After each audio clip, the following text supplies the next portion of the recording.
Hello and welcome to Courts Today by Live Law. Let us start with today's top headlines. Let us get to today's top legal updates. A Kolkata court will be delivering tomorrow the verdict on Arjikar rape murder case. The Supreme Court has rejected ex-PFI head Abubakker's plea for bail on medical grounds and also declined his request to allow house arrest. Shocked to note that 79,000 FIRs are pending investigation in Punjab, the High Court has sought action plan from the DGP. The Calcutta High Court has ordered freeze on salaries of top civic officials over non-payment of a retiree's due since 2018. The Karnataka High Court has stayed trial against Congress leader Rahul Gandhi in a defamation case lodged by the state BJP. The Supreme Court has stayed Delhi High Court order requiring the Delhi government to sign MOU with Centre on implementation of the PM ABHIM scheme. On deadlock over Tamil Nadu University VC appointments, the Supreme Court has said that it will resolve the matter if not resolved by next week. The Apex Court has directed Jharkhand government to bring out prison manual in accordance with the 2016 Model Prison Manual. And after the ASG today disowned an affidavit filed by the ED, the Supreme Court expressed that it was a serious matter. I'm your host Urvashi Chauhan with your daily roundup of legal updates from across the country. Let us start. A sessions court in Kolkata's Sealdah area will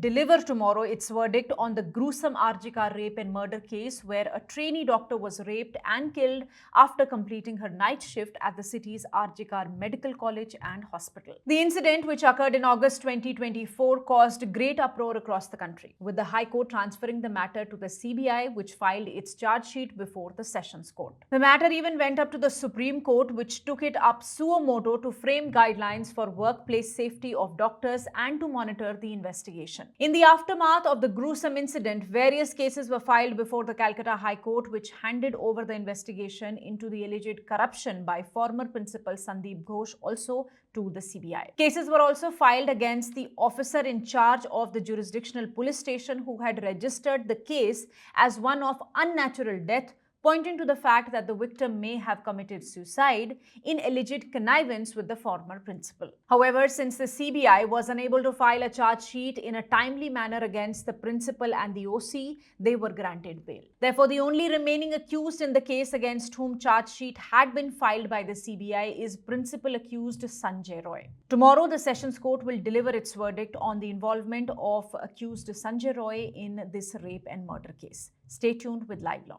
In the next update, the top court has today rejected the plea filed by Abubacker, the former chairman of band outfit Popular Front of India, for bail on medical grounds. Abubacker is presently in judicial custody. He was arrested in September 2022 by the National Investigation Agency during a massive crackdown in 2022 where the central government banned PFI and associated entities for a period of 5 years under UAPA. He was arrested for criminal conspiracy, promoting enmity between different groups, and for offences under UAPA Act like funding of terrorism and support for terrorist organizations, etc. Today, his counsel, senior advocate Gopal Sankaranarayan, stated that the medical report was in his favour. He referred to a few judgments where similar allegations related to terrorism arose and the court had granted bail on medical grounds. On the other hand, Additional Solicitor General S.V. Raju, appearing for NIA, argued that all the medical conditions raised by him have been optimized through various treatments and therefore he cannot be granted bail. The bench stated that they are not inclined to grant bail on medical grounds at this stage and granted him liberty to approach the trial court.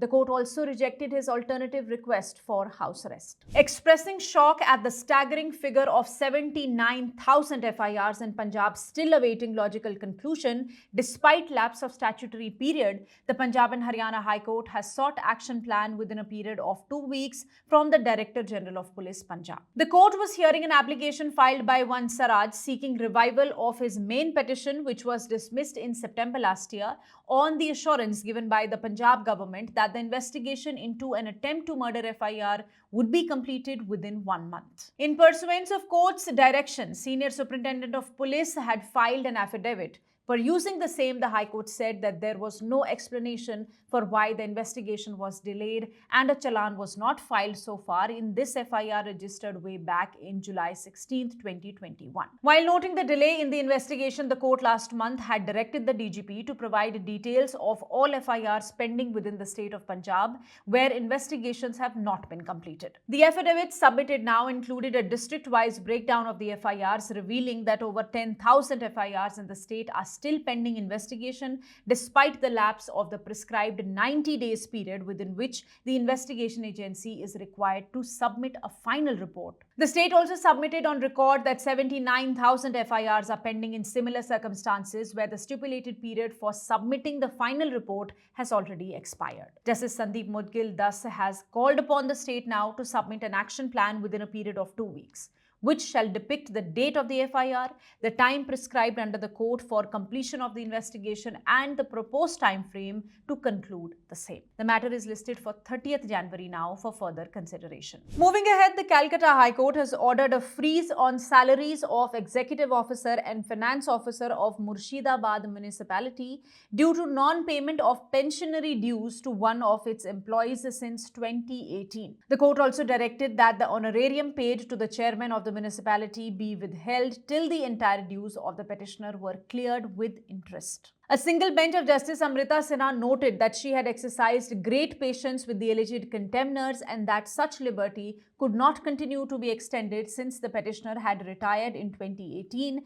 and had not been paid his dues over the last 7 years. The Karnataka High Court in an interim order has today stayed trial court proceedings against Congress leader Rahul Gandhi in a criminal defamation case filed against him by the state BJP. The complaint here is primarily against corruption rate card advertisements issued by the Karnataka Pradesh Congress Committee, which claimed certain rates and commissions are charged by BJP for appointment and transfer to various positions in government departments. The BJP claimed that use of word trouble engine sarkar by the accused in the place of the widely popular usage double engine sarkar showed an intention to malign the name and reputation of the party and to affect its chances in the elections. Gandhi was granted bail by Magistrates Court in June last year. The court had earlier also granted bail to Chief Minister Siddaramaiah and Deputy Chief Minister D.K. Sivakumar in this case. Justice M. Nagprasanna was today hearing Gandhi's plea seeking to quash the defamation case. The court issued notice and stayed the further proceedings. The matter is next listed on 20th February now. The Apex Court today stayed the Delhi High Court's order which directed Delhi government to sign an MOU with the centre by January 5th for implementation of a PM Ayushman Bharat Health Infrastructure Mission or the PM ABHIM scheme in the national capital. The Delhi High Court had passed the impugned order while dealing with a suo motu PIL initiated in 2017 concerning the issue of availability of ICU beds and ventilator facilities in government hospitals. It had criticized the delay in implementing the PM ABHIM scheme in Delhi, noting that it was already adopted by 33 states and union territories. It had stressed the full implementation of the scheme to ensure Delhi residents benefit from the funds and facilities and therefore had directed that the MOU be signed regardless of any model code of conduct, as it would serve the public interest. Earlier, the High Court had also raised concerns about Delhi's inadequate medical infrastructure for critical care patients. Senior advocate Dr. Abhishek Manu Singhvi, appearing for Delhi government before the Supreme Court today, challenging the High Court order, submitted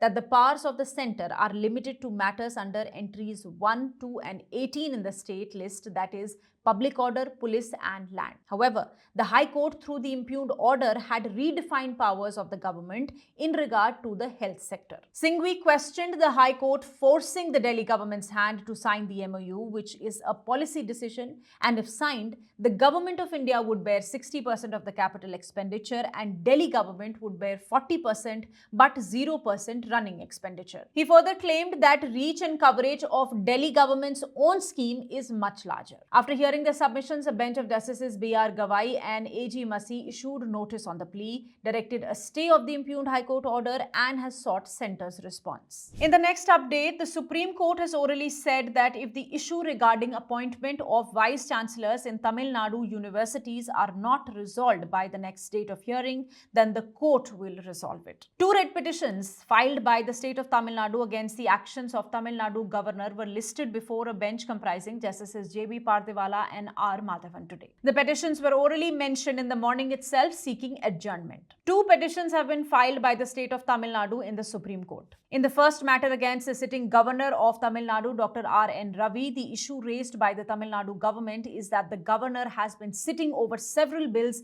passed by the legislature and files submitted by the state government. It has been argued that as per Article 200 of the Constitution, the governor is obliged to return the bill as soon as possible. It is the state's plea that the governor is acting as a political rival, which has resulted in constitutional deadlock. In another matter, the Tamil Nadu government has challenged 3 notifications unilaterally issued by the governor for constituting search and selection committees for appointment of vice chancellor in the Bharatihar University, Tamil Nadu Teachers Education University and Madras University. Today, appearing for the state of Tamil Nadu, senior advocates Abhishek Manu Singhvi and P. Wilson at the outset stated that their amendment applications, which is on the developments that have taken place since the last hearing, be allowed. Attorney General R. Venkataramani did not object to the amendment application. Senior advocate Mukul Rohtagi, appearing for Tamil Nadu in the second matter, requested the court to hear the 2 matters separately. The court has posted the matter to next Wednesday now. Stay tuned. In another update, the Supreme Court has allowed state of Jharkhand's appeal to transfer a prisoner from one jail to another, citing concerns over prisoners' involvement in gang wars and potential threat to his right to life.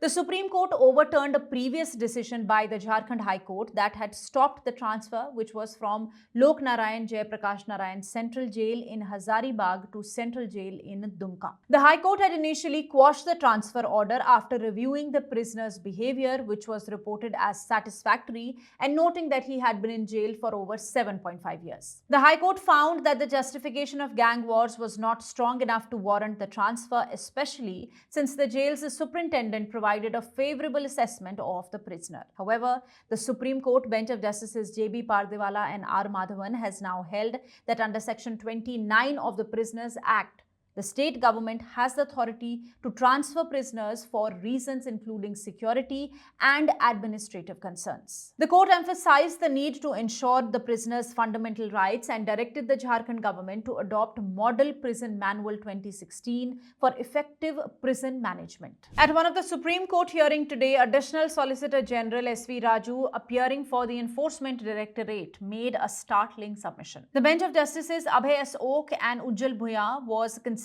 a bail petition in a PMLA matter when the ASG said that there was something fishy about a counter affidavit filed by the Enforcement Directorate. Senior advocate Meenakshi Arora, appearing for the petitioner, retorted that this appeared to be a strategy to keep the accused in jail. The ASG replied that the affidavit was filed without being vetted by the investigatory agency, without even referring the facts to the investigating agency. The submission surprised the bench, questioning as to how the AOR could file the affidavit without the instructions. The ASG then clarified that the AOR could not be blamed because the affidavit had come from the ED without verification. For more information on the cases that I mentioned here, you can visit our website at www.livelaw.in. Your support means the world to us. So please do not forget to like, share and subscribe to our channel.